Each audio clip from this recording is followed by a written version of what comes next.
Bom dia, boa tarde, boa noite, meus irmãos. Aqui é Alisson Tonassi, mais uma vez para a gente falar do Livro dos Espíritos para Umbandistas. Estamos no capítulo 6, falando sobre a vida espírita. Falamos sobre espíritos errantes e hoje nós estamos para mundos transitórios, né? Aqui a gente está na pergunta 234. Existem, como foi dito, mundos que servem de estação ou de lugares de repouso aos espíritos errantes, ou seja, voltamos aqui, espíritos errantes são aqueles que estão no mundo espiritual. Aí a espiritualidade vai responder, sim, há mundos particularmente destinados aos seres errantes, ou seja, aos seres espirituais, mundos que eles podem habitar temporariamente, espécie de acampamento, de lugares em que possam repousar na erraticidade. Erraticidade é o mundo espiritual. Muito longas, que são sempre um pouco penosas. São posições intermediárias entre os outros mundos, graduados de acordo com a natureza dos espíritos que podem atingi-los e que neles gozam de maior ou menor bem-estar. Ou seja, existem pairagens espirituais que albergam espíritos, certo?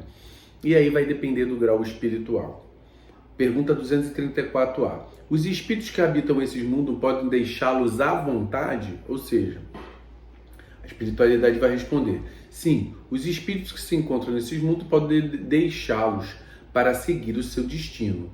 Figurai-vos como aves de arribação descendo numa ilha, para recuperarem suas forças e seguirem à vontade. Então, aquelas aves que passam voando, que migram, né? E que descem, comem, descansam e depois continuam. Então, são lugares onde os espíritos estacionam para estudarem, para melhorarem-se, tá? 235. Os espíritos progridem durante as estações nos mundos transitórios?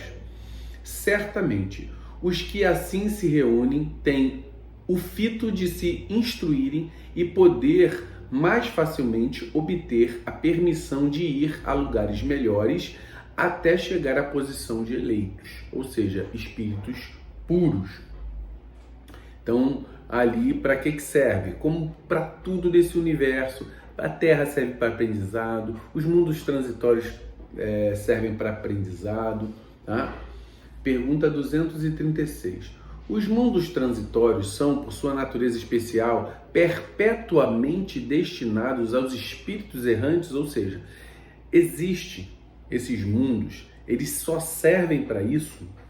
A espiritualidade vai responder, não, sua posição é apenas temporária. Da mesma forma que é um mundo transitório, ele realmente é transitório até na sua função. 236A. São eles, ao mesmo tempo, habitados por seres corpóreos? Não. Sua superfície é estéril. Os que os habitam não precisam de nada, ou seja, são mundos ainda que teoricamente não tem nada. Vamos supor, uma superfície da Lua, não tem nada ali, pode ser um mundo, um estado transitório da erraticidade.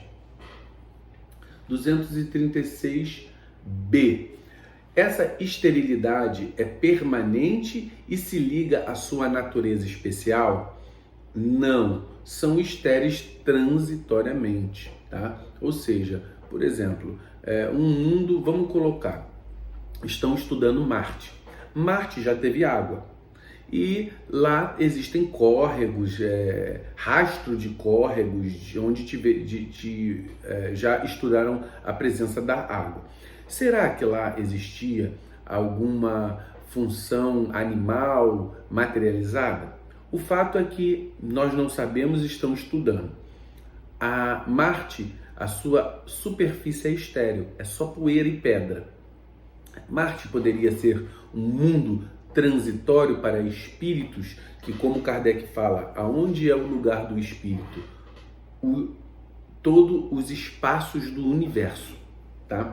Então, ali poderia ser um mundo transitório, mas não estou afirmando nada. Pergunta 236C. Esses mundos seriam, então, desprovidos de belezas naturais? A natureza se traduz pelas belezas de imensidade, que não são menos admiráveis do que chamar de belezas naturais. Então, ele tá dando uma volta para dizer o seguinte: olha, não tem nada ali em cima, mas até essas formações podem ser belas aos olhos de quem vê. 236D. Sendo transitório o estado desses mundos, a Terra terá um dia de estar entre eles, já esteve. Ou seja, nós fomos um mundo transitório. Aí Kardec pergunta: em que época? Na sua formação. Ou seja, a Terra já foi um mundo transitório. E existe uma nota de Kardec: não existe nada inútil na natureza. Cada coisa tem sua finalidade, a sua destinação. Nada é vazio, tudo é habitado. A vida se expande por toda parte. Assim, durante a longa série de séculos que se escoou antes da aparição do homem sobre a Terra, durante os lentos períodos de transição atestados pelas camadas geológicas, antes mesmo da formação dos primeiros seres orgânicos, sobre essa massa informe, nesse árido caos em que os elementos se confundiam, não havia ausência de vida. Seres que não tinham as nossas necessidades, nem as nossas sensações físicas, ali encontravam refúgio. Deus quis que mesmo nesse estado imperfeito, ela servisse para alguma coisa. Quem, pois, ousaria dizer que entre os bilhões de mundos que circulam na imensidade, apenas um, e um dos menores, perdido na multidão, teve o privilégio exclusivo de ser povoado? Qual seria a utilidade dos outros? Deus só os teria feito para recrear os nossos olhos? Suposição absurda, incompatível com a natureza, com a sabedoria que brilha em todas as suas obras. Inadmissível quando se pensa em todas as que não podemos receber. Ninguém poderá negar que há nesta ideia dos mundos ainda impróprios para a vida material e, entretanto, povoado de seres apropriados ao seu estado. Há alguma coisa de grande e sublime, onde talvez se encontre a solução de mais de um problema. Então, ele quer dizer o seguinte: olha, todo o universo é feito de vários níveis de mundos, né? Níveis que nós não conhecemos. Nós, na sua pequenez, não conseguimos conceber determinadas concepções do universo. Ou seja, a gente nem sabe o que está aqui do nosso lado, Marte, planetas que estão dentro do nosso próprio sistema solar. Quanto mais planetas que estão distribuídos na galáxia e em outras galáxias no universo. O Deus, ele fala, quando um mundo não está povoado na sua superfície por estruturas materiais, ele pode haver estruturas espirituais. É importante que nós saibamos aqui que quem atua em cima desse processo todo são os nossos orixás. Existem os orixás que atuam sobre a Terra, né, nas suas concepções, nas suas formações dentro da grandiosidade do mundo, e existem os orixás que percorrem a sua energia, transpassam o universo, certo? Então, o mesmo Oxalá que transporta a fé para a Terra, ele também transporta a fé para o universo. Oxum, que transporta o amor para a Terra, transporta o amor para o universo.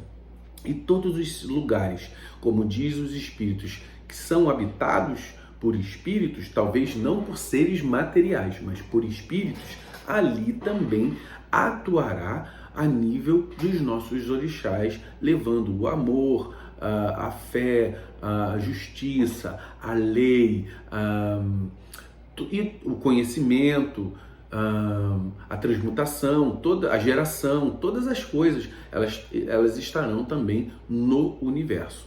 Então que a gente fique com esse entendimento. Muito axé a todos.